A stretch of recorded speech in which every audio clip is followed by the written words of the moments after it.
I know you've heard the old joke. Guy's walking down the street in New York City, and he stops a stranger and says, "Excuse me, do you know the way to Carnegie Hall?" And the guy says, "Practice, practice, practice." I have a similar theme about success, and it goes like this. Process, process, process. No matter what you want to do, no matter how you want to get there, you need a process to systematize your success. So, welcome to episode 25 of the Cheeky Sales Coach. You need a sales process. Obviously, the word of the day is process. A process is a series, a collection of actions that, taken together, achieve a major goal. So, for example, you have a sales process. Now, let's put that in context. The first thing you have to know is you start with policies.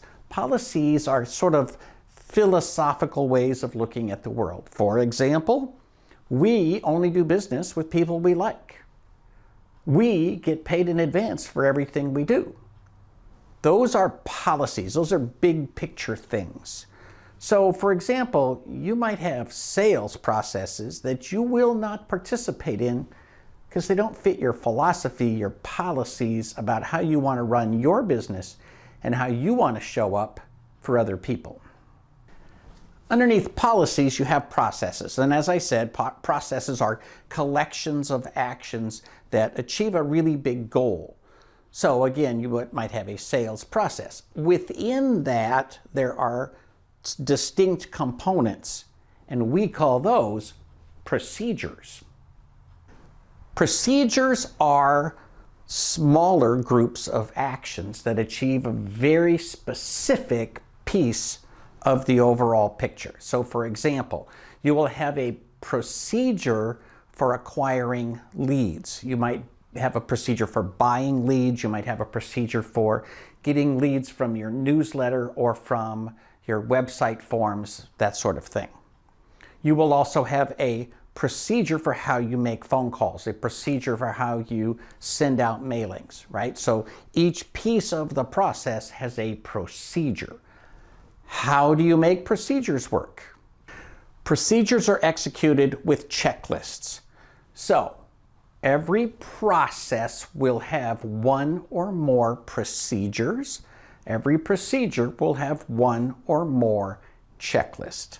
So when you put these building blocks together, they become your overall sales process. So, having said all that, here are 6 or 7 things you need to know about building your sales process. Thing number 1, you've heard it before, you can't control people, but you can control your process. So that's why you need a process. For example, you can't control the clients. You can't control the buyers. They're going to do what they're going to do. You need to try your best to make them buy your stuff.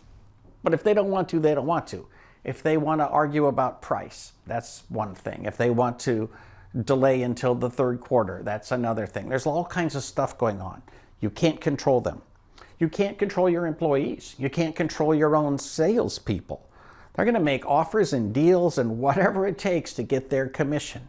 What you can control is your process.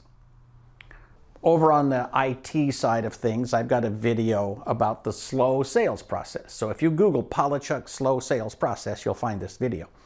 Basically, I want to slow down that process and work at my pace because I know I can be successful with that. I can't control the client. I can't control the prospect. I can control my process. Very much related to that, you need to make sure that that process is documented, it's written down, it's got to be someplace where you can actually find it and use it and repeat it. So having a documented process is really what I mean when I say have a process. Thing number 2, create a map of your process. Some people are very visual, some people like to see things written out in words. So it doesn't really matter what works for you, But whether you write out in words or draw pictures, you should have a map that says, okay, I have to write a letter over here and I have to get leads over here, and together those go to the printing and we send out our letters.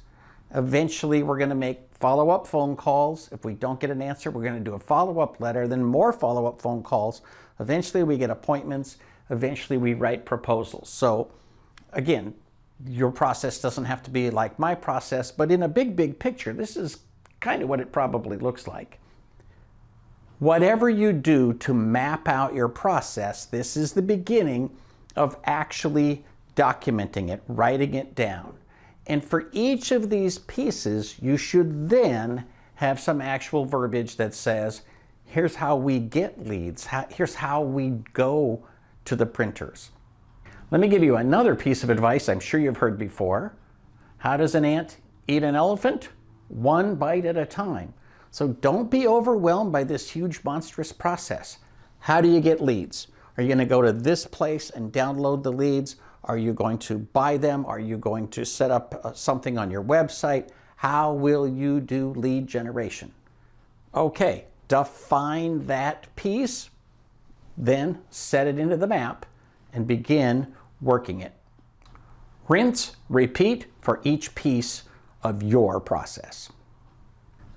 Thing number 3, when you're writing out these procedures, make sure that you write them for other people. Even if you are the only person who's ever going to execute your sales process or any of these other procedures, write them out as if you are writing instructions for somebody else. Define where you get the leads. Define how you want this printed. Is it going to be printed on your own laser printer, or are you going to have it printed on something with nicer printing, maybe at Kinko's or Staples or something like that? How will you actually do the printing? The important thing about this is you may hire somebody someday, but even if it's just you doing it, you will have created a repeatable process once it's written down so that somebody else could read it and understand it. Remember, if you just write notes for yourself, those notes may not make much sense 8 months from now when you decide to do another sales campaign. So write it out in enough detail so that it actually makes sense. I prefer complete sentences, but that's just me. Thing number 4, we're back to our old friend, the funnel. So create a model funnel. What do I mean by a model funnel? Well, this is just an example. This is literally, I just pulled it out of my head. There it is. These numbers don't mean anything, but your numbers should. So in this funnel, we start with 1,000 leads and send out about 990 letters for whatever reason. Not everything's perfect. Next, we make about 2,700 phone calls. So that means we called most of these people 3 times before we either gave up or made some kind of appointment or put them off until next quarter, whatever. Shockingly, 2,700 phone calls leads to 30 appointments. I know that doesn't sound like much, but depending on your process, that may be pretty darn good. Some people who are sales professionals would think that's horrible. So, you have to figure out what's right for you. Ideally, that leads to 25 proposals, and if we're lucky, some of those are going to lead to actual sales. The point about a model funnel is not that it is a perfect representation of what your sales process will be. It's a place to start. What I want you to do is to create an Excel spreadsheet with these categories and actually keep track of it. When you sent out 1,000 letters, how many responses did you get? How many people went to your website? How many people answered the phone? How many took you up on your offer? I didn't put the offer in here because that's part of what the phone call is all about. That's part of what the letter is all about. This is about the funnel where you say how many leads turn into how many letters, turn into how many appointments, right? And eventually how many sales. So as you keep track of these things, you can actually have a column that is the campaign for this quarter, campaign for next quarter, campaign for the quarter after that. And eventually you will begin to have real numbers where you can say, well, in my process, I send out an average of 500 letters at a time, and I get this many appointments and this many proposals and this many sales. Those numbers will become more real for you over time. So creating your funnel and defining it will help you to keep track of that. And then when you go back, you can say, if we get the right list, we can expect that this is the process we'll go through. And this is the part that salespeople really love. They like to take a new number, throw it into the top, churn that little crank, and out come sales. And at some point you can do that. It's just a matter of fine-tuning your process and doing the same thing over and over and over again. How do you do the same thing over again? Well, you have a documented process. Thing number 5, create procedures for each piece of your sales process. So for example, you will have a procedure for lead generation. You will have a procedure for writing a letter. You'll have a procedure for stuffing the envelopes. For example, many people like to put in something, some giveaway, whether that is a door hanger, a postcard, what they call lumpy mail, some little toy or coin or something, just so that it feels different and people might be more likely to open the mail. Whatever your procedure is for each piece of this, write it down. Have those sub-processes or procedures documented so that each one of them can be fine-tuned over time. Remember, way early in this series, we talked about how every single piece of your process has to do its job.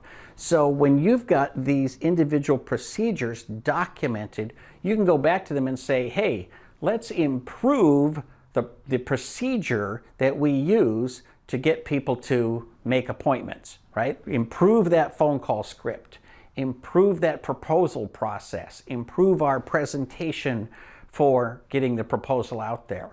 Every little piece can be improved a little at a time, but you got to start with something. Finally, number 6, and this applies to the lowest level, the checklist, as well as to the entire sales process as a whole. The last item on every checklist is improve the checklist. The last item on every checklist is update the checklist. So every single time you go through this process, pay attention to it, improve the documentation, improve your sales funnel statistics, improve each piece of it, and put that into the documentation so the next time you do it, you'll be doing the upgraded, better version rather than the old version, which might have worked, but it can always work a little bit better. Remember, even a 1% improvement repeated 10 times will have a dramatic improvement in the long run.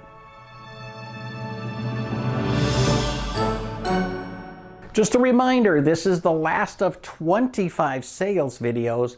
Next week, we're going to start on 25 marketing videos, so do not miss it. Please, if you like this video, share it with your friends, give it a thumbs up, give me some comments down below. If you like the series, let me know that. If there's something else you want to know, let me know that as well. And I'll see you next week for the Cheeky Marketing Coach. Call to action. Like, subscribe, and ring that bell so you won't miss a thing.